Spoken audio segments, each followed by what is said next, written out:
Hello everyone, welcome to pharma study.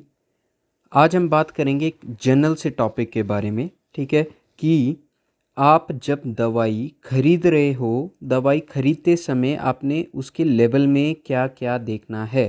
ठीक है, तो आपने दवा खरीदते समय लेबल में क्या क्या देखें। ठीक है, तो ये जो मेरा वीडियो है ये सभी पब्लिक के लिए है। और ये वीडियो मैं इसलिए भी बनाना चाहता हूँ क्योंकि बहुत सारे पेशेंट्स ऐसे हैं जो कि लॉन्ग टर्म मेडिसिन्स में रहते हैं। ठीक है, तो लॉन्ग टर्म मेडिसिन्स में रहते हैं और सिंपली वो क्या करते हैं, वो अपने डॉक्टर्स के पास जाते हैं, अपनी दवाई लिखाते हैं, फिर बैक फार्मासिस्ट के पास आते हैं, अपनी दवाई लेते हैं और घर चले जाते हैं। ठीक है, तो अब आपने जो भी दवाई लेनी है, ठीक है, तो दवा जो है आपका, मैं ऑलरेडी बहुत सारे वीडियोस डिस्कस कर रहा हूँ, डिफरेंट डिफरेंट ब्रांड नेम से होती हैं लेकिन उनके जेनरिक नेम सेम होते हैं।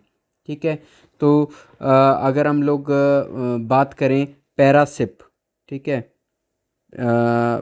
पैरासिप, ठीक है, तो पैरासिप में क्या है, पैरासीटामोल है 500 mg।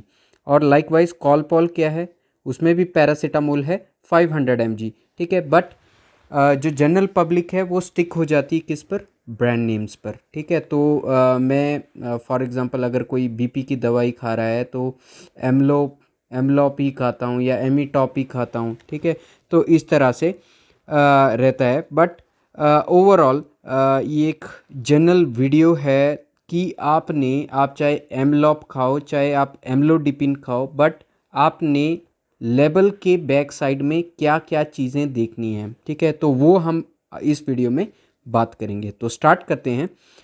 ये मैंने एक लेबल किसी XYZ कंपनी का लिया है। ठीक है, इसमें मैंने मार्केटेड बाय, मैन्युफैक्चर्ड बाय, उनका QR कोड, कंपनी का नाम, लाइसेंस नंबर, ये सब हटा दिया है। ठीक है, बट जब भी फॉर एग्जांपल आप ये खा रहे हो, ठीक है, ये मेडिसिन है, ये आपका किस लिए है, ये आप कार्डियो पेशेंट के लिए प्रिस्क्राइब किया जाता है। ठीक है, तो अब आपने मेडिसिन खरीद ली तो सबसे पहले आपको क्या देखना है, सबसे पहले आपको देखना है उसकी मैन्युफैक्चरिंग डेट क्या है और उसकी एक्सपायरी डेट क्या है। ठीक है, तो अब आप यहाँ पर देख सकते हो, जो मैन्युफैक्चरिंग डेट है इसकी नवंबर 20 है और एक्सपायरी डेट है अप्रैल 2022। ठीक है, तो अब ये चीज़ आपको समझनी है, नवंबर 2020 जब कंपनी ने लिख दिया है उसको हम लोग क्या कंसीडर करेंगे, उसको हम लोग कंसीडर करेंगे फर्स्ट डे ऑफ नवंबर। ठीक है, तो ये मैन्युफैक्चर कब हुई,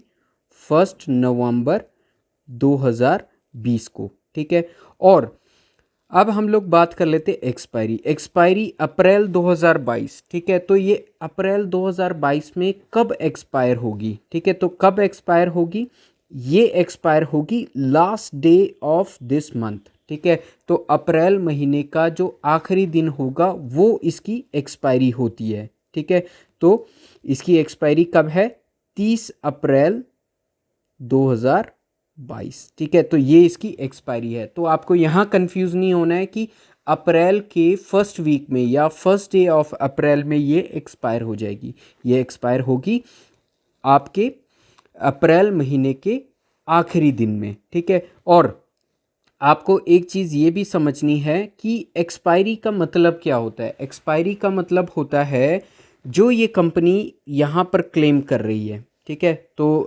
ये 3 सॉल्ट्स की मेडिसिन है, इसमें आपका एटॉर्वास्टेटिन 10 mg है, क्लोपिडोग्रिल 75 mg है, और आपका क्या है, आपका एस्पिरिन है 75 mg। ठीक है, तो क्लोपिडोग्रिल और एस्पिरिन 75 mg, एटॉर्वास्टेटिन आपका क्या है 10 mg।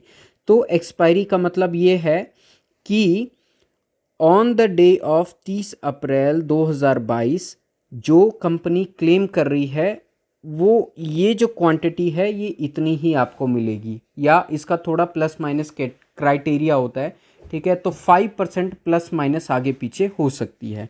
और इस एक्सपायरी के बाद कंपनी कोई क्लेम नहीं करती है कि इसका इसमें जो सॉल्ट्स हैं उसका लेबल क्लेम कितना है। ठीक है, इसको हम लोग क्या बोलते हैं, लेबल क्लेम कितना है। ठीक है, तो ये आपको सबसे पहले देखना है। उसके बाद आपको क्या देखना है, आप मेडिसिन यूजुअली जो तो लॉन्ग टर्म पेशेंट्स होंगे उनको पता होता है कि मैंने अपनी दवाई कैसे खानी है, लेकिन फर्स्ट टाइम कोई पेशेंट डायग्नोस हुआ, फॉर एग्जांपल कोई कार्डियो का पेशेंट और ये मेडिसिन उसको प्रेस्क्राइब होगी, ठीक है, तो आपने क्या देखना है, सबसे पहले देखनी है डायरेक्शंस, ठीक है। तो इसमें ये देखो, एक तो पहले ये जो आ गया या डायरेक्शन से पहले आपको क्या देखना है, ये आपने खरीद लिया, स्टोरेज कंडीशंस देखनी है। स्टोरेज कंडीशंस सबसे ज़्यादा इम्पॉर्टेंट होती है, और बहुत सारी जगह में लोग क्या करते हैं, अपनी दवाई को कहाँ रख देते हैं, रेफ्रिजरेटर में रख देते हैं, ठीक है। तो यहाँ पर आपको स्टोरेज कंडीशंस और स्टोरेज डायरेक्शन बताई होती है, ठीक है, तो वो आपने देखनी है। Store below 30 degree Celsius, protected from light and moisture, ठीक है, तो ये आपको ध्यान में रखना है। ये स्टोरेज कंडीशंस ज़रूर आपने देखनी है, जो मेडिसिन आप खा रहे हैं उसकी स्टोरेज कंडीशंस क्या हैं, ठीक है। तो यहाँ पर क्या है, बिलो 30 डिग्री सेल्सियस रखना है, और उसको प्रोटेक्ट रखना है फ्रॉम लाइट एंड मॉइस्चर, ठीक है। तो आपका प्लेस ऐसा होना चाहिए जो कि थोड़ा डार्क प्लेस हो, ठीक है, जहाँ पर मॉइस्चर कम हो, जहाँ अब डार्क प्लेस है तो लाइट नहीं होगी, और टेम्परेचर 30 डिग्री सेल्सियस से बिलो हो, ठीक है। तो आप सिंपली अपने कप बोर्ड में इसको रख सकते हो, ठीक है। कप बोर्ड में टेम्परेचर कम रहता है, और जहाँ पर टेम्परेचर बहुत ज़्यादा रहता है वहाँ पर आप इंश्योर करें कोई ऐसा प्लेस जहाँ पर थोड़ा कूल हो, जहाँ पर आपका जो टेम्परेचर है 30 डिग्री से बिलो रहे, और ऐसे प्लेसेस में आप रेफ्रिजरेशन में रख सकते हो, बट रेफ्रिजरेशन में मॉइस्चर कंटेंट ज़्यादा होता है, ठीक है, और यहाँ पर बोला है protected from light and moisture, तो इसका आपको ध्यान रखना है, ठीक है। सेकंड आपने स्टोरेज कंडीशंस देखनी है। थर्ड आपने देखना है डायरेक्शंस, ठीक है।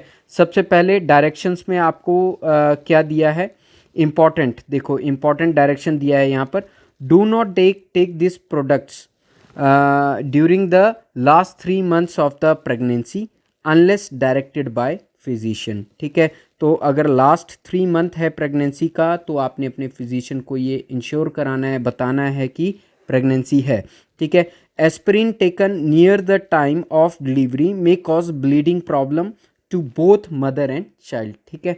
तो ये एक आपको इम्पॉर्टेंट इंस्ट्रक्शन आ गई, ये आपको ध्यान में रखना है। और डायरेक्शन की मैं बात कर रहा था, डायरेक्शन में देखो यहाँ पर आ गया, capsule to be swallow whole and not to be chewed और ओपनड, ठीक है, और क्रश्ड, ठीक है, ये आपको डायरेक्शन आ गई, ठीक है। तो आपने ये जो है, जो मेडिसिन है, ये आपका कैप्सूल फॉर्म में है, तो इसको आपने घूटना है, स्वैलोड मतलब घूटना है, और आपने इसको खोलना नहीं है, इसको चबाना नहीं है, और इसको तोड़ना नहीं है, ठीक है।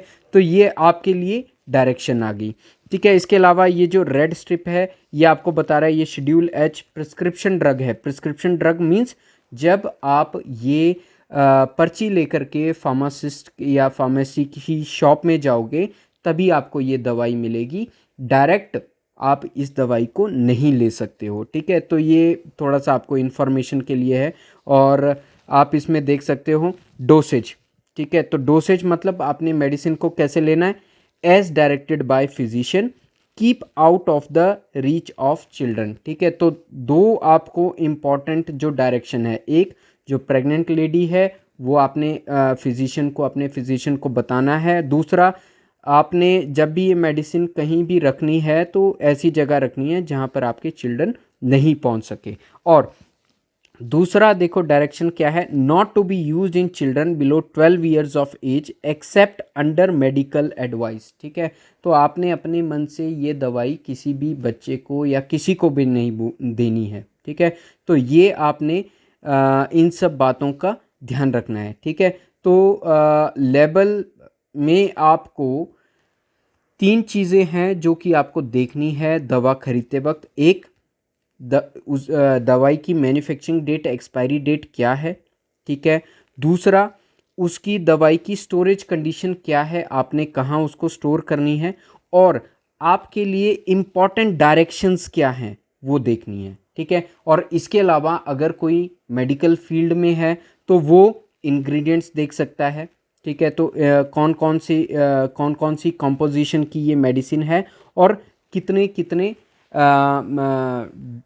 डोज में ये मेडिसिन इसमें अवेलेबल है या डाली गई है, और कौन सी कंपनी इसको मैन्युफैक्चर कर रही, कौन सी कंपनी इसको मार्केटेड कर रही है। ठीक है, तो ये चीज़ भी मेडिकल एक्सपर्ट्स इसको या मेडिकल फील्ड के पर्सन्स इसको देख सकते हैं।